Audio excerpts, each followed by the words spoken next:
Nshuti bagenzi mutwumviriza turabaramukije.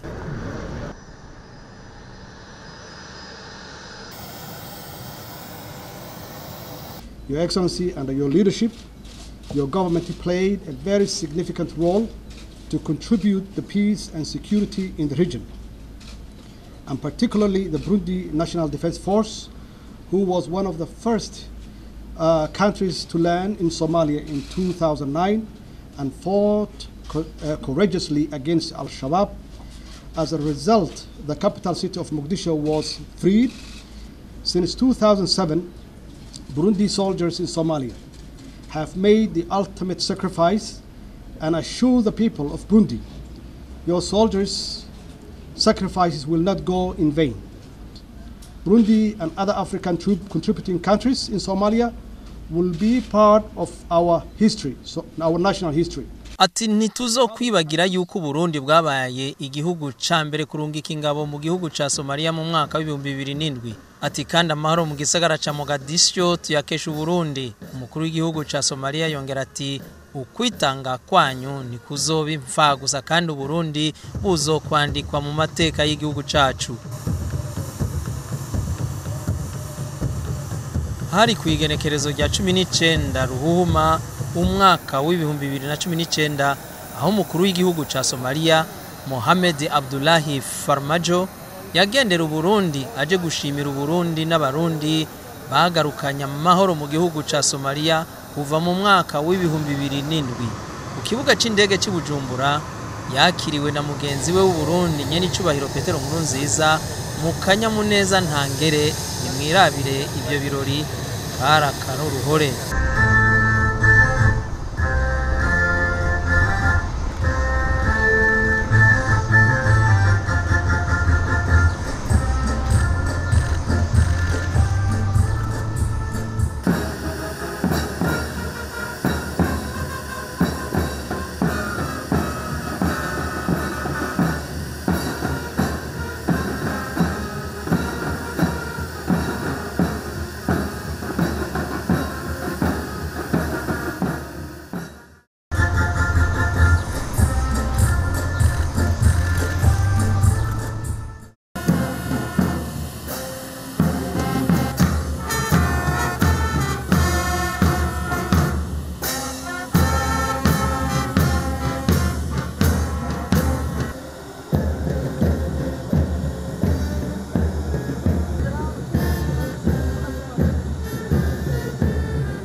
ku mugoroba umukuru w'igihugu cy'u Burundi yarazimanye mugenzi we wa Somalia ku hoteli Kiriri Garden iri ku musozi wa Vugizo.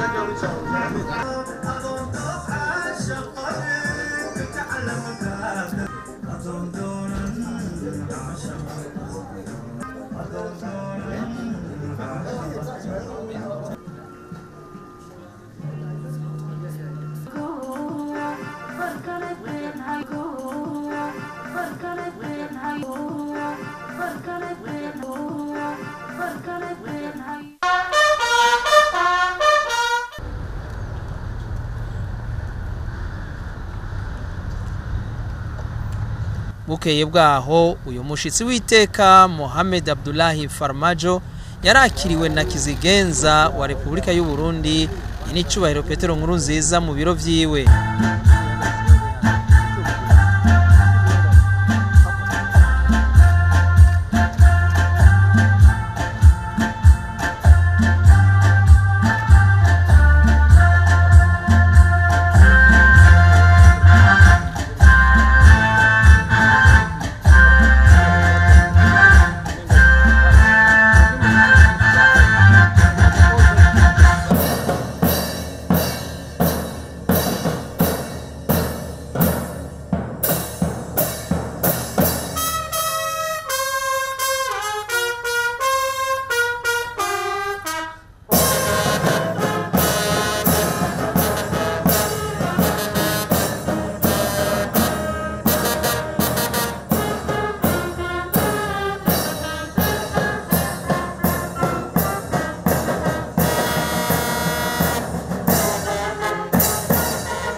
Inyuma y'uwo mubonano wabaye mu mwiherero, abo banyenicubahiro babiri baratanze ikiganiro c'abamenyesha makuru ku vyerekeye urugo rugendo.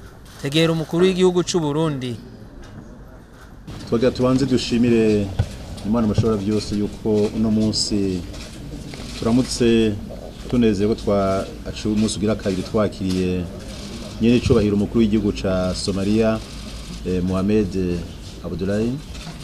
Kamuzi neza ko igihugu ca Somalia ari igihugu dusanzwe dufitaniye imigenderanire kuva kera, kuva mu mwaka w'1974 kandi twabandanije turi kumwe no mu bihe bigoye. Turashimye ko baje ko kuramutsa Barundi, baje kandi no gushima ibikorwa byiza Burundi bufasha igihugu ca Somalia mu gihe musanze muze neza yuko kiri mu bibazo by'umutekano muke. Ibyo turakora twe kugira ngo dufashe kugira ngo Somalia ironke amahoro no kudatwe twayaronse. Turashimye kandi yuko kabe nakaje kuganira ibijanye n'imigenderanire hagati y'igihugu cyacu cy'u Burundi n'igihugu ca Somalia kugira ngo turabukuru tubane duteza imbere ibihugu byacu ari ubuca muri kazoza. Ibibazo birahera umugabo kazoza niko keza cyane gusumba ibibazo biheze, dukomeza ubucuti tukongeranira mu bijanye n'iterambere n'imigenderanire. Twashoboye kuganira kandi bijanye n'uruhago rw'abarundi n'abasirikare b'u Burundi mu gihugu ca Somalia, ukuntu bitanga batiziganya kugira ngo bashigikire icyo gihugu. Hariho kandi twavuganye yuko hariho ingingo imwe yafashwe n'umugujejwe umara umutekano cyo mu gihugu cya Afrika abarundi bitatunejereje kandi tubatuze neza ko itanejereje n'igihugu ca Somalia. Ibyo twifuza yuko bozoba inama yihuta y'ibihugu bisanzwe bifise inteko muri Somalia kugira ngo iyo ngingo isubirwemo neza tuvyige neza kugira ngo ije mu nzira inezereza bose kugira ngo ibikorwa bibandanye atankomanzi tugakora urugendo rwawe rwiza cyane rero uno munsi tukaba tuneze ko twakiriye rero umushitsi w'iteka akaba yaje amahoro kagiye kuganuka amahoro tubone kagiye gushimira rero ba muri Somalia abaje bamuherekeje ndetse n'abe n'igihugu muri Somalia ko abanye neza n'abasirikare b'abarundi basanzwe bakorera murakoze. Umukuru w'igihugu ca Somalia nawe ati I wanted to thank you for your warm reception and hospitality accorded to me and my delegation. This historic visit will indeed strengthen our political and security cooperation to bring peace and stability in Somalia. Your Excellency, under your leadership, your government played a very significant role to contribute the peace and security in the region, and particularly the Burundi National Defense Force, who was one of the first countries to land in Somalia in 2009 and fought courageously against Al-Shabaab. As a result, the capital city of Mogadishu was freed and liberated from Al-Shabaab by Burundi National Defense Force, Uganda People Defense Force, and Somali National Force. In other words, I salute and admire the bravery of the Burundi National Defense Force, and I thank the government and the people of this great nation for your Pan-Africanism to help your fellow African brothers and sisters in Somalia. Since 2007, Burundi soldiers in Somalia have made the ultimate sacrifice and assure the people of Burundi your soldiers' sacrifices will not go in vain. Ati ndashimiye kukungene mwatwakiriye neza nk'abavukanyi ngo ni kimenyetso kizotsimbataza imigenderanire y'ibihugu vyacu vyompi. Yongera ati igihugu canyu caragize uruhara runini mu kugarukana amahoro n'umutekano muri kano karere, na cane cane ntitwo kwibagira yuko Uburundi bwabaye ubwa mbere mu kurungika inteko zabwo kurwanya umurwi w'intagondwa El Shabab mu mwaka w'2007.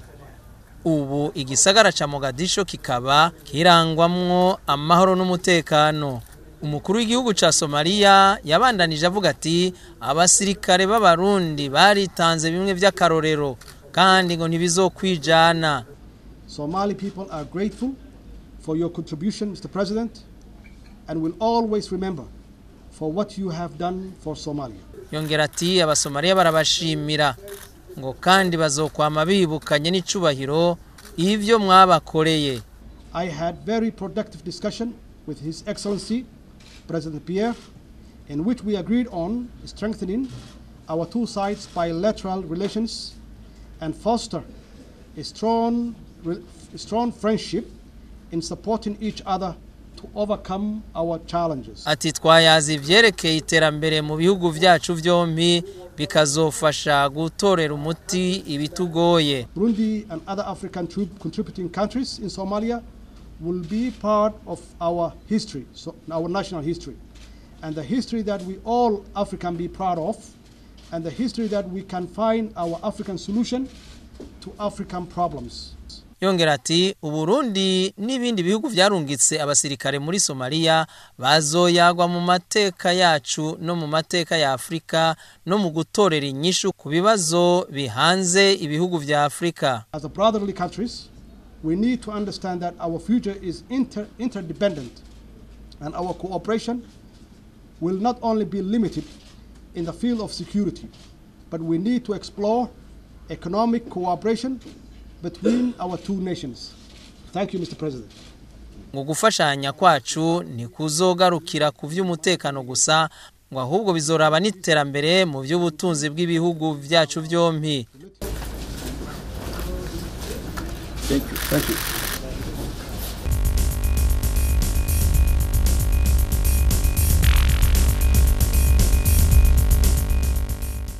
Mbega none abarundi bakoze iki kugira ngo bashimirwe bigeze hiyo? Ni mwirabire bikuru bikuru mu vyo bakoze muri Somalia.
lorsqu'ils voient les Caspires de la Burundi, ils ne s'éloignent pas.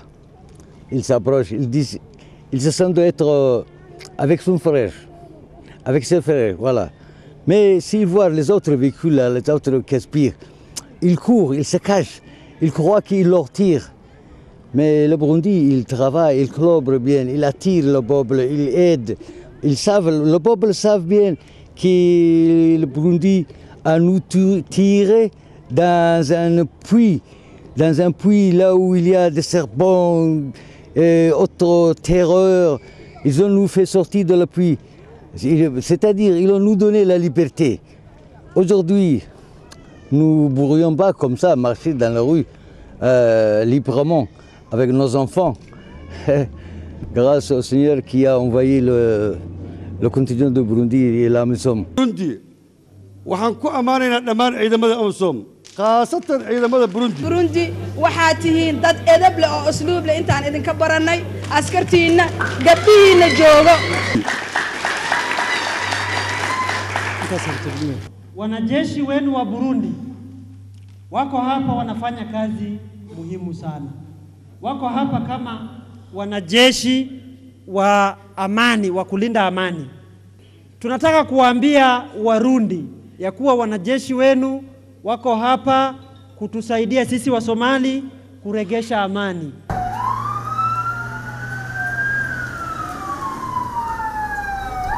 Uyo mushitsi w'iteka Mohamed Abdullahi Farmajo yaherekejwe na mugenzi we w'u Burundi ku kibuga c'indege ca Bujumbura.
kuri ako kaganuke dusozere ko iki kiganiro Jean Claude Nshimirimana yakibateguriye afashijwe na Radio Television Nationale y'u Burundi. Turabashimiye, Imana ibandanye ziga mu Burundi naho kundwiza.